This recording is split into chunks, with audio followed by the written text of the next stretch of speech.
कश्मीर है उसमें, पाक ऑक्युपाइड कश्मीर है, अब उसी पर बात करेंगे। क्या डिप्लोमेसी से पीओके मिल सकता है? क्लियर कीजिए इस चीज को निपुण आलम बयान आप। और क्या पाकिस्तान का बने रहना, अगर नहीं मिल सकता है तो क्या पाकिस्तान का बने रहना अब ठीक है? नहीं, देखिए, अगर हम डिप्लोमेसी की बात करते हैं तो आज हमारी डिप्लोमेसी की तो वाह पूरी दुनिया में है। और हम ये बात कहेंगे डिप्लोमेसी से, देखिए, हर तरह की संभावना है। डिप्लोमेसी का फेल्योर जो है वो वॉर में परिणत होता है। और हर देश अपने राष्ट्रीय हितों को साधने के लिए पहले डिप्लोमेसी फिर वॉर की ओर बढ़ता है। मुझे लगता है कि भारत तो बहुत मजबूत तरीके से, देखिए, एक बात मैं बार बोलता आ रहा हूँ राजीव जी, पाकिस्तान की स्थिति जो है वो बाल्कनाइजेशन की ओर बढ़ रही है। बाल्कनाइजेशन हम एक टर्म यूज करते हैं जिसमें हम ये कहते हैं कि कोई देश जो टुकड़ों में टूटने वाला है, जैसे यूगोस्लाविया अपनी इथनिसिटी और लैंग्वेज के बेस पर टूटा था। लेकिन पाकिस्तान के साथ ये तो है ही, इसके साथ पाकिस्तान के साथ दो चीजें और हो रही हैं। एक तो इकोनॉमिकल क्राइसिस और एक रिसोर्सिस क्राइसिस। इकोनॉमिक क्राइसिस तो झेल रहा है, रिसोर्सिस क्राइसिस भी बड़ी मात्रा में है। बलूची इस बात से नाराज है कि तुम हमारे रिसोर्सेज को यहाँ से निकाल निकाल कर इस्लामाबाद, पंजाब को डेवलप कर रहे हो या चीन भेज रहे हो। सिंधी आज इस बात से नाराज है कि आप हमारे हिस्से का पानी में दे नहीं रहे हो, ऑलरेडी दे रहे हो, पहले से दे रहे हो पिछले साल से ही, कि चौलिस्तान को डेवलप करना है, कि रेगिस्तान को डेवलप करना है, जिससे पंजाब के लोगों को फायदा हो। तो पाकिस्तान का मतलब तो ये हो गया है पंजाब। तो जब इस प्रकार की स्थिति हो कि सिंध के अंदर हम देखते हैं 47 लेके लोग सड़कों में उतरे हैं, और खासतौर से जब हमने इंडस वाटर की सस्पेंशन की बात की टीटी की, तो और ज्यादा पैनिक आपका सिंध के अंदर है। तो आप देखिए बलूचिस्तान अपने आप, सिंध भी आपका की स्थिति बनी हुई है, खैबर पख्तूनख्वा की स्थिति बनी हुई है। तो पाकिस्तान के तो 4 प्रोविंस है। पीओके को लेकर तो कोई बात नहीं है, पीओके तो हमारा है, क्योंकि पीओके पे तो उनका इलीगल ऑक्युपेशन है। राजीव, में एक बात कहता हूँ कि हम सब लोग अगर कोई लैंड लेते हैं, जमीन लेते हैं, तो हमारे पास बकायदा उसका पेपर होता है, रजिस्ट्री होती है।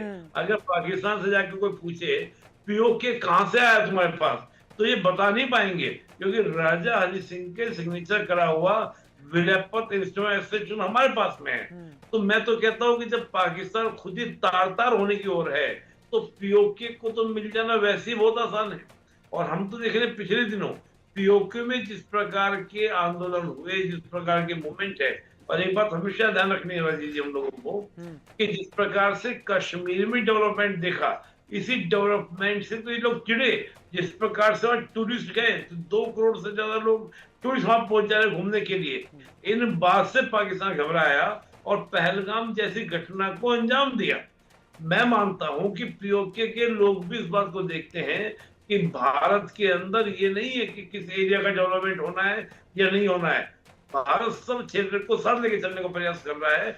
तो पीओके भी भारत के प्रशासित वाले कश्मीर के डेवलपमेंट को देखता है। तो मुझे लगता है कि पीओके खुद ही वहां पर क्या करेंगे, आंदोलन करेंगे, पीओके के लोग भारत से विलय करेंगे। ठीक है संजीव उनियाल जी, मैं शायद आपसे पहले भी एक सवाल पूछ चुका हूं, और आज की चर्चा में भी मैं उस सवाल को इसलिए रखना चाहता हूं क्योंकि आज अब डेवलपमेंट हो रहे हैं। आपने कहा, हम लोग, हमारी चर्चा में आया, वो धमकी दे रहे हैं, उन्होंने ये कहा ये हाल हो जाएगा, उनका पूरा परिवार तबाह हो गया है।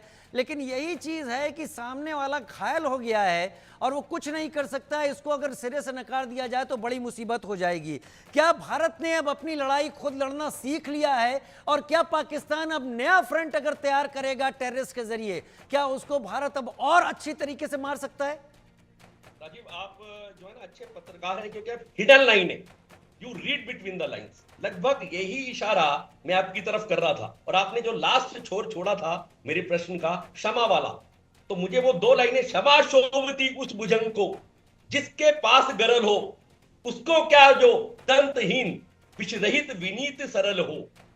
क्षमा उसी व्यक्ति को शोभा देती है जो ताकतवर होता है, जो शक्तिशाली होता है, जो अपने ब्रह्मोस मिसाइल को अटैक करना जानता है और दूसरे के मिसाइल्स को जीरो करना जानता है। वो आकाश 1, आकाश 2, आकाश 3 से। तो क्षमा अगर हम करते तो जब करते जबकि इनको घुटने पे टिका देते, पर अब वो क्षमा वाला क्षेत्र नहीं है, वो चाणक्य नीति है। अब कि हम जड़ों को जला देंगे, खत्म कर देंगे। तो ये नीति मुझे लगता है कि सबसे जरूरी है इस तरह के टेररिस्ट के लिए। विंग कमांडर साहब भी यही कह रहे थे और मेरे जी। मित्र जो एक्सटर्नल फेस वो भी यही कह रहे जी। हैं कि हमें इनको जड़ से हटाना पड़ेगा, उसके लिए तैयारी करनी पड़ेगी। और 140 करोड़ लोगों को पूर्णतः विश्वास है मोदी सरकार पे कि ये इस बार इस जड़ों से हटाएंगे। मेरे और पास उसको लेकर हमारे संजीव पास जी, विंग कमांडर प्रफुल्ल बख्शी निपुण सर, मेरे पास कोई बहुत बड़ा तर्क नहीं है क्योंकि आप सब लोग अनुभवी हैं।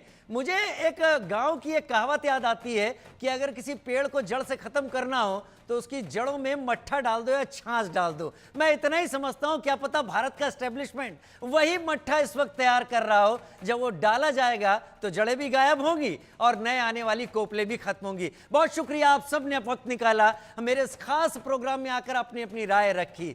और अब आगे का रुख करते हैं प्रधान